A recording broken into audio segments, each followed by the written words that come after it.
మన దేవాలయం ఛానల్ వీక్షిస్తున్నటువంటి ప్రేక్షక మహాశయులందరికీ నమస్కారము, శుభాకాంక్షలు. పండాలు ఎవరి పండాలు? పూరి జగన్నాథ స్వామికి ఈ పండాలకు ఉన్న సంబంధం ఏమిటి? ఈ విషయాలకు సమాధానం కావాలనుకుంటే ఈ వీడియోని స్కిప్ చేయకుండా చివరి వరకు జాగ్రత్తగా వినండి. ప్రాచీన కాలంలో పూరి దేవాలయంలోని పండాలు భక్తులకి భగవాన్ పూరి జగన్నాథ స్వామికి అనుసంధానంగా ఉండి పూరికి వచ్చి రథయాత్రను సందర్శించలేని భక్తుల కోసం ఎంతో భక్తి ప్రపత్తులతో స్వామివారి ప్రసాదాన్ని దేశం నలుమూలలా ఉండే భక్తులకు స్వయంగా వెళ్ళి అందజేస్తూ జగన్నాథునికి భక్తులు సమర్పించే కానుకలను పూరికి చేరవేస్తూ ఉండేవారు. అయితే రాను రాను ప్రతి చోట జగన్నాథుని దేవాలయాలు నిర్మించి భక్తులు రథయాత్ర నిర్వహించుకోవడంతో పండాల రాకపోకలు దేశంలోని వివిధ ప్రదేశాలకు క్రమంగా తగ్గిపోయాయి. అయినా కొన్ని చోట్ల ఇంకా పండాల రాక మనకు కనబడుతూనే ఉంది.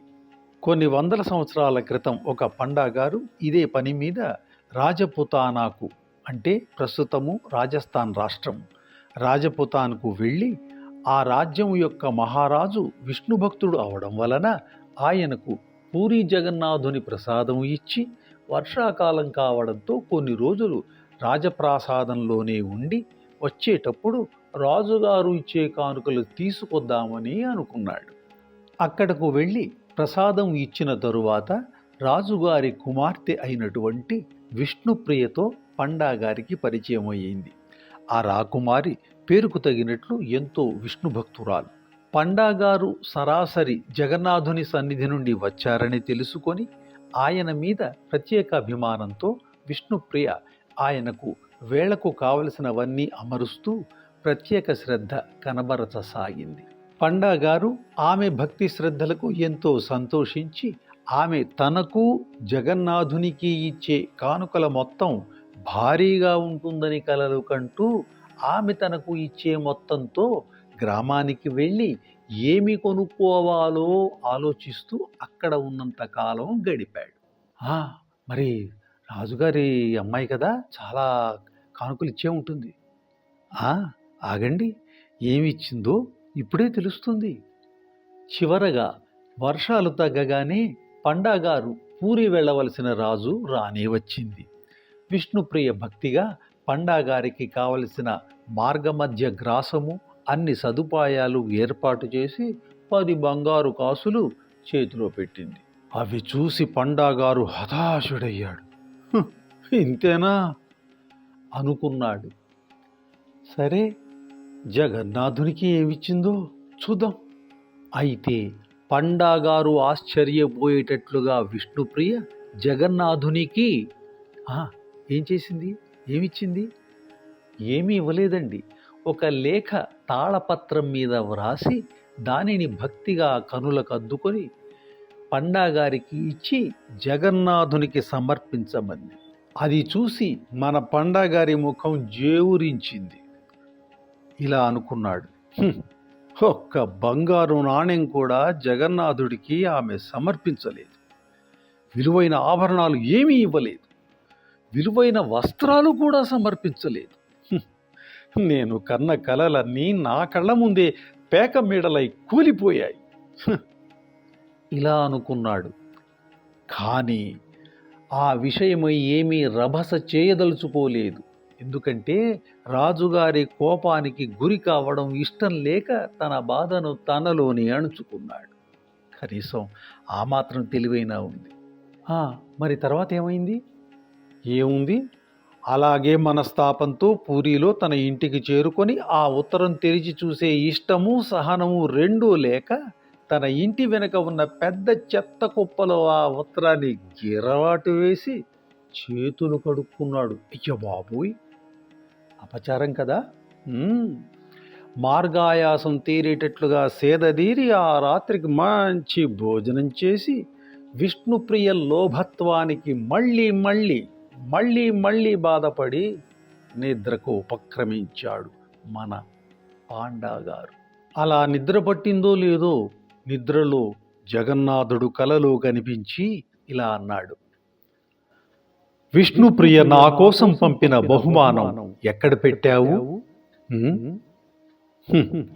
చెత్త కుప్పలో పారవేశావు కదా. వెంటనే వెళ్ళి చెత్త కుప్పలోంచి ఆ ఉత్తరాన్ని తీసుకుని దాన్ని 10 బంగారు నాణేలతో తాపడం చేయించు. ఇలా అనేసరికి మన పండాగారికి చెమటలు పట్టి వణికిపోతూ లేచి కూర్చున్నాడు.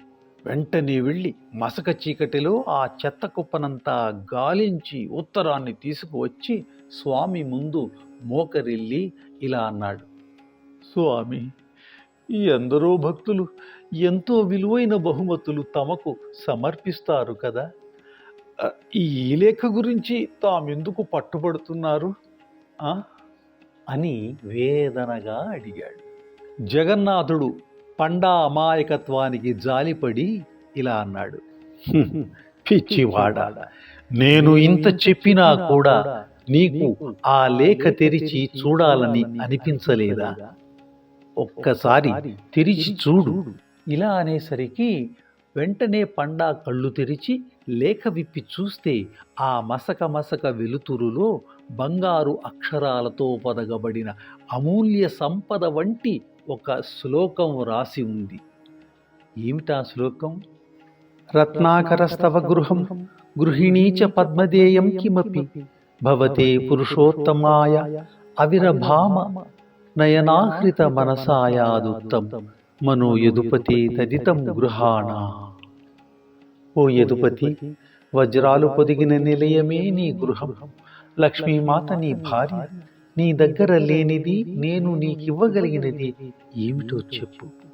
ఒకప్పుడు గోపీ జనాల హృదయాలను కొల్లగొట్టినవాడు. నా మనస్సును తప్ప నీకు నేను ఏమి అర్పించగలను? దానిని దయతో అంగీకరించు, దయతో అంగీకరించు. ఆ శ్లోకము చదివినంతనే పండాగారు భక్తితో మైమరచిపోయి తాను అంత అమూల్యమైన లేఖను చెత్తకుప్పపాలు చేసినందుకు చింతిస్తూ స్వామి పాదాలపై పడ్డాడు. తనకు రాకుమారి ఇచ్చిన 10 బంగారు నాణేలతో ప్రాయశ్చిత్తంగా ఆ లేఖకు బంగారు తాపడం చేయించి స్వామి కొలువులో పెట్టించాడు. ఇది తప్పు తెలుసుకున్న పండాగారు చేసినటువంటి మహత్కార్యం. ఈ కథ ద్వారా ఎటువంటి నీతిని గ్రహించాలో మన దేవాలయం వీక్షకులంతా కామెంట్ బాక్సులో తెలియచేస్తే మాకు సంతోషంగా ఉంటుంది. అలాగే ఈ వీడియోను మీ బంధుమిత్రులకు షేర్ చేయండి. మన దేవాలయం ఛానల్ని సబ్స్క్రైబ్ చేయండి, చేయించండి. సర్వే జనా సుఖినో భవంతు. స్వస్తి.